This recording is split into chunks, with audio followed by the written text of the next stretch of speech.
Rasulullah Shallallahu Alaihi Wasallam melaknat laki-laki yang menggunakan baju perempuan dan perempuan yang menggunakan baju laki-laki. Ya. Ini semua berlaku baik bercanda ataupun tidak. Ini sering sekali kita lihat kalau ada hari-hari besar, ya perlombaan dibuat. Akhirnya biar lucu-lucuan, yang bapak-bapaknya pakai baju daster, ya. Seperti misalnya acara 17 Agustus. Walaupun main-main nggak boleh. Karena Rasulullah Shallallahu Alaihi Wasallam nggak menjelaskan kalau main-main boleh. Enggak. Rasul Shallallahu Alaihi Wasallam mengatakan, la'ana Rasulullah Shallallahu Alaihi Wasallam ar-rajula yalbas libasatal mar'ah. Rasulullah Shallallahu Alaihi Wasallam melaknat seorang laki-laki yang menggunakan pakaian perempuan. Begitu juga dengan sebaliknya. Nah, ini yang sering terjadi. Biar lucu-lucuan, nggak boleh, dalam agama nggak boleh. Ya. Kalau di situ ada larangannya, walaupun untuk lucu-lucuan dilarang, nggak boleh. Ya sudah, kalau mau permainannya halal, mubah. Kalau sudah main-main aja sudah, seperti normalnya. Atau misalnya sebagian tempat mengadakan perlombaan apa, main bola untuk perempuan, ibu-ibu. Ya, ibu-ibu main bola untuk lucu-lucuan. Permainannya nggak salah, tapi ketika engkau menggunakan kebiasaan yang itu merupakan kekhususan sifat laki-laki, maka itu diharamkan. Kalau engkau menggunakan permainan yang itu merupakan sifat khusus perempuan, pakaiannya, maka itu diharamkan. Jadi hendaknya berhati-hati. Ya, walaupun lucu kita ketawa, oh ini kan menyenangkan orang, iya, tapi menyenangkan orang. Tapi ingat, di sana Rasulullah Shallallahu Alaihi Wasallam sejak 14 abad yang lalu telah mengatakan bahwa Allah dan Rasulnya melaknat laki-laki yang mengikuti perempuan dan menggunakan baju perempuan. Begitu juga dengan sebaliknya. Taib ayyuhal ikhwah rahimani wa rahimakumullahu jami'an. Kemudian setelah itu Al-Imam Adz-Dzahabi rahimahullahu taala menyebutkan tentang wanita yang tabarruj. Ya. Wanita tabarruj, wanita yang menggunakan pakaian untuk tampil di depan orang lain. Itu namanya tabarruj. Kata Rasulullah sallallahu alaihi wasallam, sinfani min ahlin nar lam arahuma. Dua golongan yang aku lihat nanti di dalam neraka.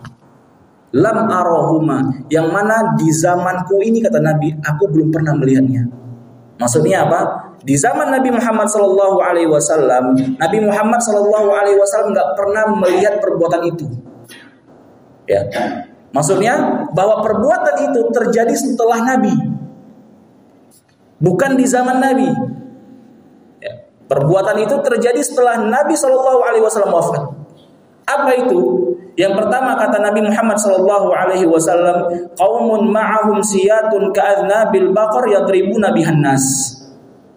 Kata Rasulullah sallallahu alaihi wasallam adalah sebuah kaum yang dia membawa pecutan untuk memukul manusia. Ya, bawa pecutan seperti pecutan sapi. Yadribuna bihan nas, yang dia memukul manusia tanpa hak. Ya. Ini artinya apa? Pemerintah zalim. Ya, merampas, membunuh.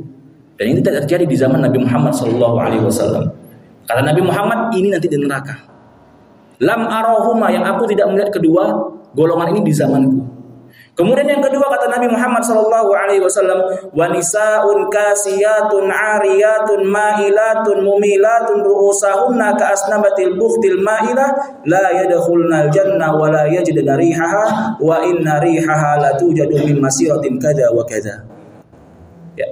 Kata Nabi Muhammad SAW, golongan kedua adalah nisaun kasiyatun ariyatun, seorang wanita tapi dia berpakaian telanjang. Berpakaian tapi telanjang. Ya. Kata para ulama mengomentari tentang hadis Nabi Muhammad SAW, nisaun kasiyatun ariyatun, perempuan yang berpakaian tapi berpakaian dengan telanjang. Para ulama membagi tentang ini dengan 3 bagian. Apa maksudnya perempuan berpakaian tapi telanjang? Pendapat yang pertama, kata para ulama, adalah ketika dia menggunakan baju, bajunya itu tipis sehingga menampakkan apa yang dibalik bajunya, menampakkan apa warna kulitnya, ya. Sehingga kata para ulama dia berpakaian tapi telanjang, saking tipisnya. Kemudian yang kedua kata para ulama adalah dia berpakaian tapi telanjang, maksudnya dia berpakaian hanya menutupi sebagian auratnya saja, tapi menampakkan yang lainnya. Ya, nisaun kasiyatun ariyatun, wanita yang berpakaian tapi telanjang, dia menutupi pakai baju tapi nampak lengannya. Ya. Dia menutupi pakai celana tapi nampak betisnya. Ya. Dia menutupi kepalanya tapi rambutnya masih nampak. Ya. Ini kata para ulama termasuk kasiyatun ariyatun, berpakaian tapi telanjang. Ini pendapat yang kedua. Kemudian pendapat yang ketiga kata para ulama, nisaun kasiyatun ariyatun, perempuan yang berpakaian tapi telanjang adalah ketika dia berpakaian tapi menampakkan lekuk-lekuk tubuhnya. Termasuk, ya, apalagi zaman sekarang sangat menyedihkan. Muslimah-muslimah di Indonesia, khususnya di Banda Aceh, alhamdulillah semua sudah memakai hijab, sudah memakai jilbab, tapi hijabnya menampakkan lekukan-lekukan tubuhnya. Ya. Hijabnya tidak berhasil menutup seluruh dadanya. Hijabnya tidak berhasil untuk tidak menampakkan lekukan sebagian dadanya. Pakaiannya tidak berhasil menutup lekukan-lekukan bokongnya. Kata para ulama, di antara Imam Ibnu Utsaimin rahimahullah taala, ini termasuk kasiyatun ariyatun, berpakaian tapi telanjang. Jadi kasiyatun ariyatun, para ulama menyebutkan tiga hal ini. Yang pertama, dia berpakaian tapi tipis sehingga menerawang. Yang kedua, dia berpakaian tapi tidak menutup seluruh auratnya. Yang ketiga, dia berpakaian tapi menampakkan lekukan-lekukan tubuhnya. Ini merupakan dosa-dosa besar yang disebutkan oleh Imam Az-Zahabi rahimahullah taala dengan menyebutkan hadis Nabi Muhammad sallallahu alaihi wasallam. Oleh karenanya sangat disayangkan khususnya muslimah di zaman ini, ya, tidak sadar mereka berbuat kesalahan demi kesalahan.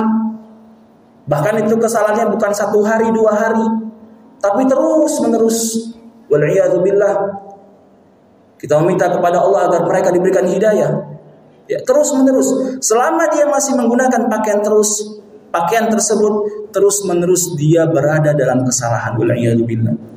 Apalagi misalnya seperti ada film-film legendaris, ya, yang tiap tahunnya diputar terus. Wal'iyadzubillah. Dipertontonkan di situ ada artis-artis yang pakaiannya wal'iyadzubillah kasiyatun ariyatun. Bagaimana dosa-dosanya? Mudah-mudahan Allah Subhanahu wa taala mengampuni kaum muslimah yang ada. Baik, oleh karenanya ayyuhal ikhwah rahimani wa rahimakumullah jami'an, para ulama mereka menjelaskan detail bagaimana pakaian syar'i seorang muslimah. Ya. Ini yang harus kita perhatikan. Terkhususnya bagi kita mungkin yang sudah berkeluarga, punya adik, punya istri, punya kakak. Perhatikan pesan Imam Ibnu Utsaimin rahimahullahu taala. Sampai-sampai saking Imam Ibnu Utsaimin rahimahullahu taala menjaga betul agar kaum muslimah tidak terjatuh ke dalam kesalahan, beliau mengatakan apa? Kalau seandainya seorang muslimah itu menggunakan tas, kemudian menampakkan lekukan tangannya, ya, kalau bisa jangan pakai di luar, tapi di dalam. Atau misalnya seorang wanita pakai tas, dia selendangkan di sini sehingga mengecap di antara sebagian buah dadanya, maka kata Ibnu Utsaimin jangan pakai di luar, pakai di dalam. Ya. Kenapa para ulama? Mungkin sebagian orang mengatakan, para orang liberal mengatakan sibuk kali ulama-ulama Islam itu. Tas pun dipermasalahkan. Cuman tas pakai, yang penting kan pakai hijab, dan pakai jilbab besar. Sibuk kali kerjaannya. Detail kali ngurus perempuan. Nah, ini pemahaman yang salah. Ini orang-orang liberal nih. Kalau sudah ada pembebasan ini liberal. Para ulama kita menjelaskan detail seperti itu agar kaum muslimahnya menjaga dengan pakaian syar'i, agar pakaiannya mendapatkan kargo pahala ketika dia pakai. Ya. Para ulama sayang betul dengan muslimah. Ya. Agar pakaian yang dia pakai terus menjadi kargo pahala untuk dia. Kenapa? Karena dia takut kepada Allah, karena dia bertakwa kepada Allah. Ini sedetail itu para ulama perhatikan agar, coba bayangkan, biar terus mengalir, agar tidak dikatakan kasiyatun ariyatun, perempuan-perempuan yang berpakaian tapi telanjang, agar tidak terjerumus ke situ. Para ulama detail sampai tas pun ya diajarkan bagaimana cara memakainya. Oleh karena kalau ada saudara kita, saudari kita, kakak, adik kita, istri kita, bibi kita, ya, kalau masih menggunakan tas, terus kita lihat, wah ini lekukan tangannya nampak nih, atau dia selendengkan di sini, wah bagian dadanya nampak nih, nasihati. Agar apa? Agar mereka ini, saudara-saudara kita ini, atau istri-istri kita ini, ketika dia memakai pakaian tersebut, ketika dia takut kepada Allah, kargo pahalanya berjalan. Ya. Jangan sampai gara-gara pakaiannya, kargo dosanya berjalan sama dia, jangan sampai. Ya. Kita harus bikin mereka, saudara-saudara kita, istri kita, adik kita, kakak kita, mereka ketika menggunakan pakaian, kargo pahalanya berjalan. Ya. Oleh karena itu penting. Dan Nabi Muhammad SAW mengatakan kasiyatun, beliau tidak pernah melihat di zaman itu golongan ini. Jadi kayak mana mau jumpa Nabi Muhammad? Ya, zaman Nabi Muhammad ternyata nggak ada orang seperti itu. Lam arahum, aku nggak pernah lihat semasa hidupku. Ini dia, nisaun kasiyatun ariyatun. Kemudian kata Nabi Muhammad SAW selanjutnya, ma'ilatun, adalah wanita-wanita yang suka bikin laki-laki tergoda. Ya, ini juga termasuk dengan jalannya lenggak-lenggok. Bahkan di antara para ulama menjelaskan kalau bisa seorang wanita ketika keluar jangan jalannya terlalu gemulai. Jalan harus seperti yang tidak bikin menjadikan hasrat seorang laki-laki ingin melihatnya. Ya. Karena dikhawatirkan kena ini ma'ilatun. Ya, yang dia berlenggak-lenggok. Namanya laki-laki, fitrahnya laki-laki suka melihat sesuatu yang indah. Suka melihat sesuatu yang menyejukkan mata. Ya, ini sifat laki-laki kita semua. Ya. Jadi ketika ada seorang perempuan jalan dengan gemulainya, dengan santainya, maka bahaya ini. Dia akan termasuk ma'ilatun, perempuan yang berpakaian tapi telanjang, atau ma'ilatun, berlenggak-lenggok. Dan kemudian Nabi Muhammad SAW mengatakan mumilatun, ya, wanita yang menggoda laki-laki, ya, menggoda laki-laki. Ini juga termasuk menggoda itu, ya ayyuhal ikhwah, bukan berarti menggoda itu harus membujuk, tidak. Oh, itu bukan menggoda. Menggoda laki-laki itu dengan parfum, ya, parfum itu menggoda. Siapa yang gak suka mencium bau-bau wangi? Semua kita suka mencium bau wangi. Jadi menggoda itu bukan dengan lisan, menggoda merayukan. Ya. Berkata lembut sehingga menimbulkan kesukaan laki-laki berbicara kepadanya yang bukan mahramnya. Ini juga termasuk bagian menggoda. Oleh karena diajarkan. Ya, jangan sampai kita terjatuh seperti yang disabdakan Nabi Muhammad. Sampaikan sama saudara kita, sama adik kita, sama kakak kita. Kalau bicara boleh sama laki-laki yang bukan mahramnya, tapi jangan kemayu. Jangan dilembut-lembutkan. Ngomong aja aku mau beli ini, bisa. Boleh. Ya. Jangan sampai kita terkena ancaman dari Nabi Muhammad SAW. Kemudian kata Nabi Muhammad SAW, wa inna rihaha latujadu min masiratin kadza wa kadza. Ya, sebelumnya kata